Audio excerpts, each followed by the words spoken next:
এবার সাক্ষ্যদের বাড়িতে এসেই সমস্ত কিছু মনে পড়ে গেল মহাগৌরীর।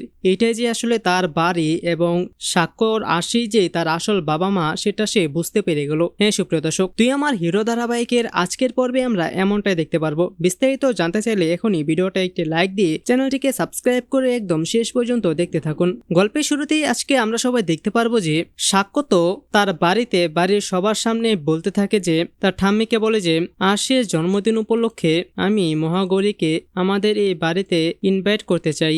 আর তারপর আমরা দেখতে পাই যে সাক্ষ্য সেই ইনভাইটে আর না করতে পারে না মহাগৌরী চলে আসে আশিদের বাড়িতে। আর এই বাড়িতে পা দেওয়ার সাথে সাথেই মহাগৌরীর কেমন জানি একটা ফিল হতে থাকে। মহাগৌরী মনে মনে ভাবতে থাকে যে এই বাড়িতে তো আজকে আমি প্রথম দিন এলাম, কিন্তু এই বাড়িটা দেখে কেন আমার এত চেনা চেনা লাগছে। আর তখন তো মহাগৌরীকে ঠাম্মি তারপর বাড়ির অন্যান্য সবাই দেখে একদম আকাশ থেকে পড়ে যে তারা কাকে দেখছে, এ তো একদম হুবহু আশি। তারা তো প্রথমে আশি ভেবে ভুল করে বসেছিল, কিন্তু পরে জানতে পারে যে আসলে আশি না, হলো মহাগৌরী। আর তারপরেই তারা মূলত বুঝতে পারবে এই হলো মূলত আরশি এবং সাক্ষ্যর হারিয়ে যাওয়া সেই মেয়ে। তো সুপ্রিয় দর্শক, আপনারাও জানতো যে খুব দ্রুত আরশি, মহাগৌরী এবং সাক্ষ্যর মিল হয়ে যাক। আপনারাও যদি এরকমটাই চেয়ে থাকেন তাহলে সেটি নিচে কমেন্টে জানিয়ে দিন। এবং এরকমই প্রতিদিনের সব আপডেট সবার আগে পেতে চাইলে এখনই আমাদের এই চ্যানেলটিকে সাবস্ক্রাইব করে দিন। ধন্যবাদ সবাইকে।